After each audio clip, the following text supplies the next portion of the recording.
میرا نام حسن سعید ہے اور میں پاکستان سے گجرانوالہ سے بلانگ کرتا ہوں، اور دوسرا میں یونیورسٹی آف گجرات میں پڑھا ہوں۔ ایک گجرانوالہ کے گاؤں سے تعلق رکھتے ہیں اور یہاں یہ الحمدللہ جو ہے وہ یو کے کی ایک بڑی اچھی یونیورسٹی میں اس ٹائم پڑھنے کے لیے آ گیا۔ میں نے اسٹینڈرڈ فائل کیا تھا اور 18 دسمبر کو کیا تھا، اور 24 جنوری کو میرا ویزا لگ گیا تھا۔ ہمارا تو 5 سال کا گیپ تھا، ہمیں تو آ ہی گئی تھی۔ میں نے کافی کیفیز پہ گیا ہوں اور جاب ڈھونڈنے کی بھی کوشش بھی کی ہے، لیکن جاب جو انڈور جاب ہے وہ نہیں مل رہی۔ باقی ڈرائیور وغیرہ کی جاب ہے، ڈلیوری ڈرائیور وغیرہ، یہ گاڑی وغیرہ ہو تو وہ بندہ مینیج کر سکتا ہے۔ یہاں پاکستان میں 4-5 سال ویلا ہی رہوں تقریباً اسی حساب سے، تو باقی یہاں پہ آگے کچھ نہ کچھ تو ہو جائے گا انشاءاللہ۔ 90 پاؤنڈ بن جائیں گے، خرچہ نکال کے باقی 70 پاؤنڈ بچ ہی جائیں گے ایک دن۔ So bright, it's hard to breathe, but that's alright. Hush. السلام علیکم جی، آج میں ریڈ کار بیچ کے اوپر ہوں۔ یہ اگر آپ انگلینڈ میں اسکاٹ لینڈ والی سائڈ کے اوپر آئیں تو یہ ایک بڑی خوبصورت سی بیچ ہے، اور اس طرح کی بہت ساری بیچز جو ہے وہ انگلینڈ کے اندر موجود ہیں، کیونکہ ایک جزیرہ نما ملک ہے اور اس کے ارد گرد ہر طرف سائڈ پہ بھی جائیں تو آپ کو سمندر ہی جو ہے وہ نظر آئے گا۔ تو میرے ساتھ ایک نئے اسٹوڈنٹ جو ہے جو یو کے میں بھی ریسنٹلی موو ہوئے ہیں، بات چیت کرتے ہیں اور ان سے پوچھتے ہیں کہ ان کے یہاں پہ آنے تک کا سفر کیسا رہا، اور ابھی یہاں پہ جاب کی سچویشن کیا چل رہی ہے، اور نئے آنے والے اسٹوڈنٹس کو جو ہے وہ کیا مشورہ دیں گے۔ سب سے پہلے تو حسن مجھے یہ بتائیے گا کہ آپ اپنا چھوٹا سا انٹروڈکشن کرا دیں کہ آپ پاکستان میں کہاں سے ہیں اور یہاں پہ کس یونیورسٹی کے اندر کس کورس کے اندر آئے ہیں۔ میرا نام حسن سعید ہے اور میں پاکستان سے گجرانوالہ سے بلانگ کرتا ہوں، اور دوسرا میں یونیورسٹی آف گجرات میں پڑھا ہوں، اور اب میں یونیورسٹی آف میں اسٹوڈنٹ ہوں، MS سی انٹرنیشنل میں۔ تو مجھے یہ بتائیے گا کہ گجرانوالہ میں، کیونکہ بہت سارے لوگ مجھے گجرانوالہ سے دیکھتے ہیں، تو گجرانوالہ سٹی سے تھے آپ یا گجرانوالہ میں کہاں سے تھے آپ؟ وہ ہے گکھڑ کے قریب باہو چک۔ اچھا مجھے یہ بتائیں کہ ابھی اس ٹائم آپ یو کے کی کس یونیورسٹی کے اندر جو ہے وہ پڑھ رہے ہیں، اور آپ کا کورس کون سا ہے؟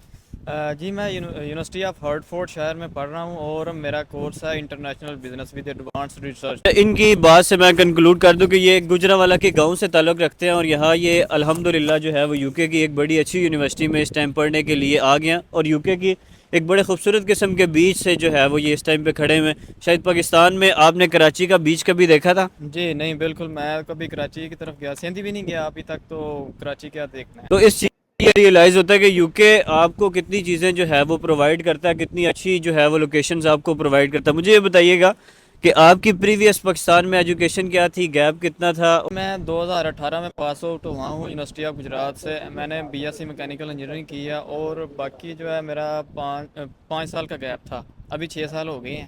بتائیں کہ آپ نے آئلٹس وغیرہ کچھ کیا تھا، اس طرح کا کوئی انگلش ٹیسٹ آپ نے دیا تھا، آئلٹس دیا تھا؟ جی میں نے PTE کیا ہوا اور 61 سکور ہے۔ اچھا مجھے یہ بتائیں کہ بہت سارے لوگ جو ہے وہ جو یو کے اندر آتے ہیں ان کو یہ لگتا ہے کہ یار خود ہی اپلائی کرنا چاہیے، کسی کنسلٹنٹ سے نہیں جانا چاہیے۔ اب کا 5-6 سال کا گیپ بھی تھا، اس کے باوجود کیونکہ آج کل اسٹوڈنٹس کے ویزے بھی مشکل سے آ رہے ہیں، تو کیا کسی کنسلٹنٹ کی ہیلپ لینی چاہیے یا خود ہی بندے کو اپلائی کرنا چاہیے؟ جی بالکل، کنسلٹنٹ تو بغیر تو بندہ خود کوئی نہ کوئی غلطی کر بیٹھتا ہے۔ باقی جو ہے کنسلٹنٹ کی فیس بھی نہیں ہے، تو ہم کیوں نہ کنسلٹنٹ کے پاس ہی جائیں۔ مجھے بتائیں کہ میں منہ سائڈ پہ کر لیتا ہوں، مجھے یہ بتا دیں کہ آپ کے کنسلٹنٹ کون تھے؟ جی میرے کنسلٹنٹ حمزہ شنواری بھائی تھے جو یہ انٹرویو کر رہے ہیں، اور باقی انہوں نے بہت اچھا کنسلٹ کیا ہے مجھے، اور باقی میں ادھر آ بھی گیا ہوں۔ میرا بھی NSF میل آئی تھی اور بہت مشکلات بھی پیش آئی ہیں، بہرحال میں پھر بھی پہنچ گیا ہوں۔ اچھا یہ بات کہنے گے کہ کہہ دو جی حمزہ شنواری کنسلٹنٹ ہے آپ کے، میں نے آپ کو کتنے پیسے دیے ہیں؟ بالکل کوئی پیسہ نہیں دیا ہوا انہوں نے، یہ بس میرے بھائی ہیں اور کوئی بات نہیں ہے، باقی ان کے تھرو ہی میں آیا ہوں ابھی، باقی انہوں نے گائیڈ کیا تو۔ اچھا موسٹ امپورٹنٹلی آج کل جو نئے اسٹوڈنٹس اپلائی کر رہے ہیں ان کے ساتھ مسئلہ یہ ہے کہ کچھ اسٹوڈنٹس کی انرولمنٹ کی ڈیٹ گزر رہی ہے، ابھی تک ان کے ویزے نہیں آئے، کسی کے انٹرویوز ہو رہے ہیں، تو آپ کے ساتھ کوئی ایسا مسئلہ پیش آیا تھا؟ جی مجھے بھی NSF میل آئی تھی، اور میری 12 فروری لاسٹ انرولمنٹ کی ڈیٹ تھی، اور 7-8 کو میں پہنچ گیا ہوں۔ باقی اللہ خیر کرے، باقی انشاءاللہ سب پہنچ جائیں گے۔ ویزا کب فائل کیا تھا اور کتنا ٹائم لگے آپ کے، اور آپ نے پرائرٹی فائل کیا تھا یا اسٹینڈرڈ فائل کیا تھا؟ جی میں نے اسٹینڈرڈ فائل کیا تھا اور 18 دسمبر کو کیا تھا، اور 24 جنوری کو میرا ویزا لگ گیا تھا۔ انرولمنٹ کی ڈیٹ آپ کی کچھ ایکسٹینڈ ہوئی تھی یا وہی رہی تھی؟ جی میں پرانی انرولمنٹ ڈیٹ پہ ہی آ گیا ہوں جو فرسٹ تھی، باقی اب یونیورسٹی نے ایکسٹینشن اور دے دیا، اور 4 مارچ ہو گئی ہے university of Hertfordshire کی نا انرولمنٹ ڈیٹ۔ اچھا اس ساری اب جو نئے اسٹوڈنٹس کچھ جو ستمبر انٹیک میں یا مئی انٹیک میں اپلائی کر رہے ہیں، آپ کیونکہ اس سارے فیز سے گزرے ہیں، تو آپ کیا سمجھتے ہیں کہ کیا ایسی چیز ہے کہ بندہ یہ کرے تو اس کو NSF میل نہ آئے، یا اس کا جو اگر پریورٹی ویزا ہے یا اسٹینڈرڈ ویزا ہے وہ 15 دنوں میں آ جائے، وہ انرولمنٹ سے پہلے آ جائے؟ کچھ اس طرح کی سجیشن نئے آنے والے اسٹوڈنٹس کو دینا چاہیے؟ جی وہ اسٹینڈرڈ ہی اپلائی کریں، پریارٹی کا بھی کوئی فائدہ نہیں ہے، اور دوسرا یہ کہ NSF میل ان کی مرضی ہے، وہ کس کو بھیجنی ہے کس کو نہیں، یہ کوئی پتہ نہیں چلتا۔ کئی اچھے اچھے جو جن کا گیپ بالکل بھی نہیں ہے ان کو بھی NSF آ گئی ہوئی ہے، اور ہمیں بھی تو، ہمارا تو 5 سال کا گیپ تھا، ہمیں تو آ ہی گئی تھی۔ تو باقی جو ہے قسمت بھی ہے۔ یہ بتایا کہ بہت سارے لوگ یہ کہتے ہیں کہ UK کے اندر اس ٹائم پہ حالات بڑے خراب چل رہے ہیں، جابس کی سچویشن بہت بری ہے، تو آپ کو تقریباً 3-4 دن یا ہفتہ ہوا ہے میرے خیال سے یہاں پہ آئے ہوئے، تو ہفتے کے اندر بندے کو اس طرح جاب کی سچویشن کا بہت زیادہ آئیڈیا نہیں ہوتا، تو آپ کیا سمجھتے ہیں کہ ابھی تک آپ کو کوئی جاب ملی ہے نہیں ملی ہے؟ آپ نے کس طرح ٹرائی کیا؟ جی میں نے کافی کیفیز پہ گیا ہوں اور جاب ڈھونڈنے کی بھی کوشش بھی کی ہے، لیکن جاب جو انڈور جاب ہے وہ نہیں مل رہی۔ باقی ڈرائیور وغیرہ کی جاب ہے کہ جو ڈلیوری ڈرائیور وغیرہ، یہ گاڑی وغیرہ ہو تو وہ بندہ مینیج کر سکتا ہے یہاں پہ۔ تو آپ نئے آنے والے اسٹوڈنٹس کو کیا ریکمینڈ کرتے ہیں کہ یار اگر آپ جو ہے وہ آگے آ رہے ہیں ستمبر میں یا مئی انٹیک میں، تو کون سی اسکل سیکھ کے آئیں، کون سی چیزیں کر کے آئیں؟ جی سب سے پہلے تو باربر جو ہے نا وہ کافی یہاں پہ اچھا کما رہے ہیں، اور باقی مکینک بھی ہے جو وہ بھی اچھا کما رہے ہیں۔ اور اگر کسی اسٹوڈنٹ نے آنا ہے تو وہ کوئی اسکل بھی نہیں ہے تو لازمی بات ہے کہ اس کو ڈرائیونگ آنی چاہیے، اور ڈرائیونگ لائسنس بھی ہونا چاہیے، اور 2-3 ہزار پاؤنڈ ہو تو تبھی اس کا کام یہاں پہ آرام سے سیٹل ہو جائے گا۔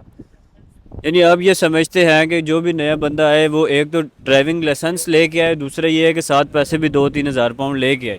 ہاں، تاکہ وہ اکوموڈیشن کا بھی ارینج کر سکے اور گاڑی بھی لے سکے، اور ایک آدھ ہفتے میں وہ ڈلیوری جاب مل بھی جاتی ہیں، وہ کوئی مسئلہ نہیں ہے اس کا ہے۔ اچھا مجھے یہ بتائیے گا کہ پاکستان کے اندر آپ کتنا کماتے تھے؟ کیا ایسی موٹیویشن تھی آپ کی کہ آپ کو یہ لگا کہ یار میں باہر چلا جاتا ہوں؟ جی پاکستان میں 4-5 سال ویلے ہی رہوں تقریباً اسی حساب سے، تو باقی یہاں پہ آگے کچھ نہ کچھ تو ہو جائے گا انشاءاللہ۔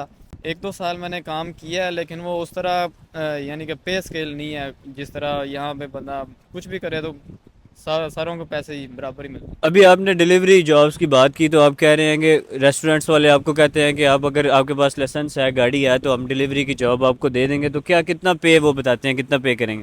وہ 8 پاؤنڈ پر آر آرام سے پے کریں گے۔ یعنی آپ اگر 12 پاؤنڈ، اگر آپ 12 آورز جو ہے وہ کام کرتے ہیں تو نہ کرتے بھی آپ کے جو ہے وہ تقریباً 80-90 پاؤنڈز بن جائیں گے؟ 80-90 پاؤنڈ بن جائیں گے، خرچہ نکال کے باقی 70 پاؤنڈ بچ ہی جائیں گے ایک دن۔ اور 70 پاؤنڈز کو اگر پاکستانی روپیز میں کنورٹ کریں تو تقریباً 30,000 روپیہ دن کا بنتا ہے۔ ہاں جی بالکل ایسا ہی ہے۔ تو پاکستان میں 4 سال آپ انجینئرنگ کرنے کے بعد ویل رہے تھے، اور یہاں آپ ڈگری کے بعد 70 پاؤنڈ جو ہے وہ پر ڈے کمانے کی اس میں ہے کہ اگر آپ گاڑی لے لیں؟ ہاں بالکل، میں 4-5 سال میں جتنی بھی جاب ڈھونڈی ہیں وہ 30,000 روپیہ مجھے ایک بھی نے بھی آفر نہیں کیا ابھی تک۔ مہینے کی بات کر رہے ہیں؟ جی ایک ماہ کی۔ اور یہ دن کا آپ کو کہہ رہے ہیں؟ یہ ایک دن کا 30,000 روپیہ انشاءاللہ ہو جائے گا۔ تو اب آپ کیا سمجھتے ہیں کہ اگر بندہ تھوڑا تگڑا ہے، جان جگرا ہے اس کے اندر، وہ یہ ٹینشن ساری جھیل سکتا ہے، وہ یہ سارے مسئلے جو ہے وہ اس کے جو بھی مسئلے مسائل یہاں پہ شروع میں آتے ہوئے بنتے ہیں وہ جھیل سکتا ہے، تو اس کو پریپریشن کر کے آنا چاہیے، یا وہ نہیں جی پاکستان ہی بہتر ہے؟ جی بالکل، اگر کسی کا وہاں پہ کام اتنا سیٹل نہیں ہے تو وہ یہاں ضرور آئے تاکہ اس کا فیوچر تو سیکیور ہو جائے۔ باقی یہاں پہ کوئی بندہ بھی آج تک میں نے نہیں دیکھا کہ کوئی فیل ہوا اور واپس چلا گیا ہوا، باقی سارے انشاءاللہ ترقی کرتے ہیں یہاں پہ، کوئی بات۔ کوئی ایک آخری سجیشن یا کوئی آخری غلطی جو آپ کو لگی ہو کہ یار یہ میں نے کی ہے، نئے آنے والے اسٹوڈنٹ کو، آخری سجیشن آپ دینا چاہیں؟ جی وہ اسٹوڈنٹ کو یہی چاہیے کہ وہ پیسے ساتھ لازمی لے کے آئیں، اکوموڈیشن کا مسئلہ نہ بنے، اور باقی گاڑی وغیرہ لے لیں تاکہ ان کو کوئی ایسی سچویشن نہ ہو کہ وہ کوئی مسئلہ ہو۔